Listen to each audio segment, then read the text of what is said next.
Hello, everyone, and welcome to Learning with Law. Today, we're going to be talking about how to extend with the new Level 1 Interactive Major course.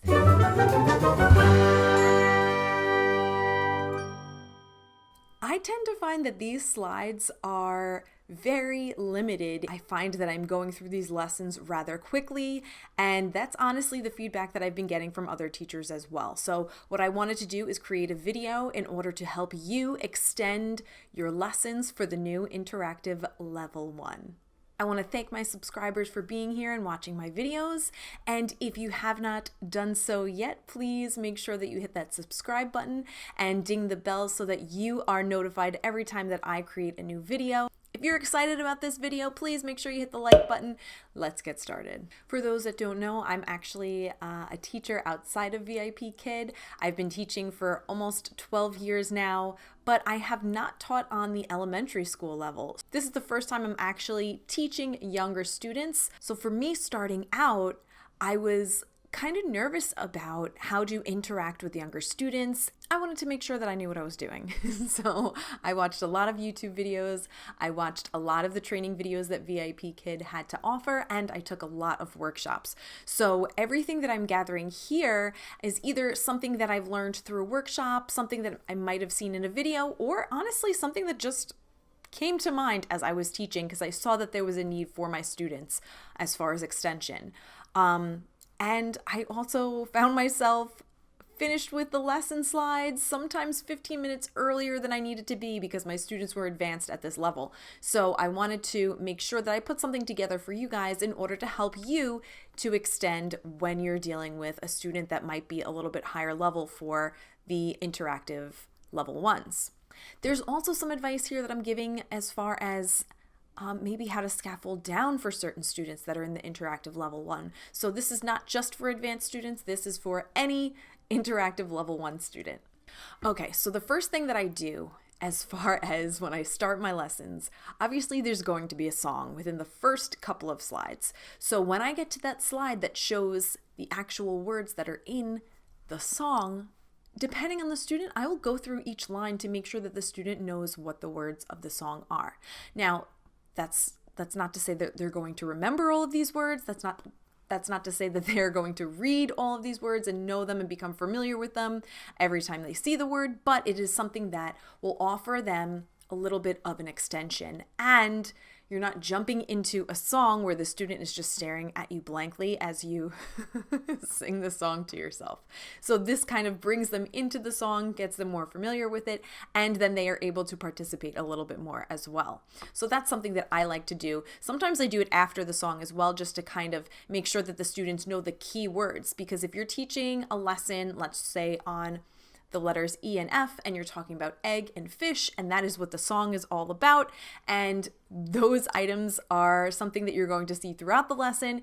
That's something that I'm going to remind the student of after we're done singing the song too. I'll hold up a picture of a fish, say fish, or I can use my external rewards, and I will also make them familiar with the egg as well. It's also good to have a reward that extends. This is something that you can use for any level. It's always good to have a reward that is something that the student might not be familiar with, or you're teaching something to them through the external reward. So you can use something as simple as fish, and you're teaching them colors. You can be counting the rewards as you go through. That's adding another extension, whether you're learning that within the lesson or not. When I'm teaching colors, I like to use my ice cream reward with the basic colors I have here, and then I have some other colors that they will be learning later on. So you can use these as a great extension for your level 1s. Something else that you can do once you get started with your interactive level 1s is review previous letters that were learned. So you might be learning about letters C and D, but you want to go back and review letters A and B. Or if you are on E and F, you might want to go back and review letters A, B, C, and D. This way, the student and the parent sees that you are taking an interest in making sure that their child knows the previous information and is able to build on that knowledge. Along with letters and even just identifying them, you can also do the letter sounds. You can turn to the blank page, which is usually at the end of the interactive level 1 slides, and have the students write the letter on that blank page. Sometimes throughout the lesson, the objective is not to learn a full sentence frame. In most cases there are, but you can add to those sentences. You can have your students say, "My name is," instead of "I am." So now you're building upon those skills. And again, that's just as an extension. This does not mean that every student will be capable of creating longer sentences, but it's something that if you have a higher level 1 student, you can work on those skills with them and give them that extra push to keep them interested, because quite frankly, if the student understands all of the colors and you keep drilling them throughout the entire lesson, they're going to get bored and not be interested and maybe not pay attention. So you want to keep them interested in the lesson by building their skills and building their knowledge. Hey guys, if you haven't already, please make sure that you hit the like button if you're enjoying this video. Thank you so much. VIPKID says that the students do not need to repeat the story back to you when you are going through the IRAs, but I always like to have my students repeat the story, and I'll underline the words as I read so they become more familiar with it. It does not mean that they're going to read independently on their own, but this is working on their reading skills. If I have a student that is just not going to be repeating back to me, that is fine too, but I still will expect or lend an ear saying, okay, I would like you to repeat as well. This is definitely going to extend your lessons, and it will help you to kind of slow down the pace a little bit and have your student just become familiar with words in written print. Have the students find the colors that you're learning in their home surroundings. Why not? Do you see red? Or if you spot something behind them and say, "Ooh, I see yellow," and have the student interact with you, they can learn different objects around their home. If they're showing you objects, which they probably are at this level, bring that into the lesson in some way, shape, or form. Is it an animal that they might want to learn? Does it have to do with a letter that they just learned? Is there a color? Can you count the number of whatever the items are that they have? So try and incorporate things that are within their surroundings as well that kind of connect to the lesson. When the parents see that you're observant of their child and their learning environment, the parent is more likely to want to book you again in the future. Please use the blank page. I constantly use the blank page in my interactive level 1 lessons. I use it for letters. Sometimes I even have my students spell out words depending on how advanced that they might be. Now, this doesn't work every time. I had a student who is pretty advanced, and I know that she can write these words, but today she was just not having it. But this is just an example of what you can do with your students. You can have them write out small, simple words on the blank page, or have them trace over what you are drawing. What's great too for the blank page, once you get up to what is the weather like today, you can draw pictures of the sun and the rain and the snow and have your student do that as well, so that they are actually putting their own picture to what they are saying or what they are reading or what they are hearing. I constantly use AR stickers, constantly. I actually look for reasons to use them. Now, perfect example, when we are in the emotions lesson or feelings, I tend to go through those very quickly. For some reason, the students really grasp onto their feelings, especially when you're asking them every class, how are you?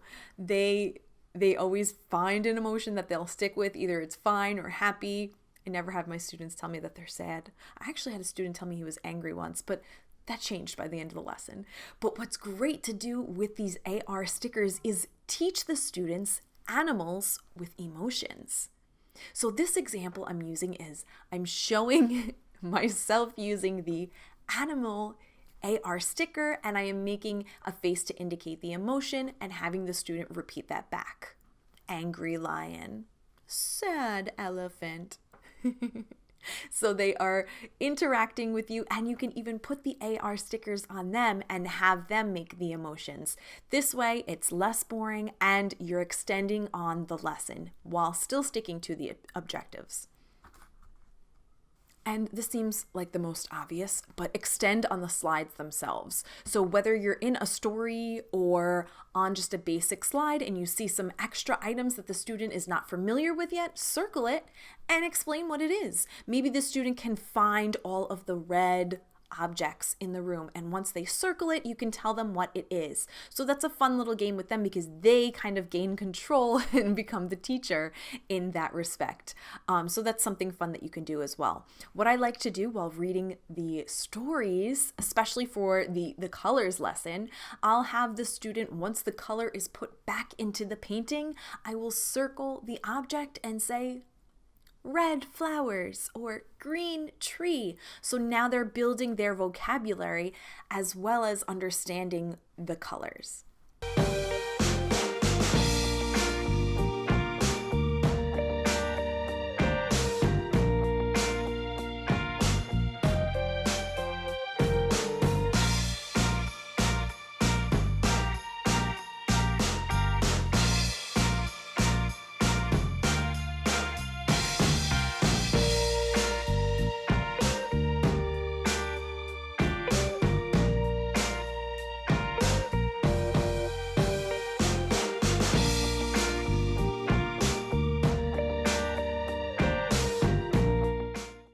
So there you have it. There are so many things that you can do as far as extending with the interactive level 1 major course. I hope that this video helped you, and if it did, please give me a thumbs up. What are some extensions that you use with the interactive level 1s? Please comment below. I would love to hear from you. Please make sure that you're subscribed to my channel. You can hit the subscribe button and ring that bell in order to be notified every time I make a new video. Thank you so much for watching. Bye-bye.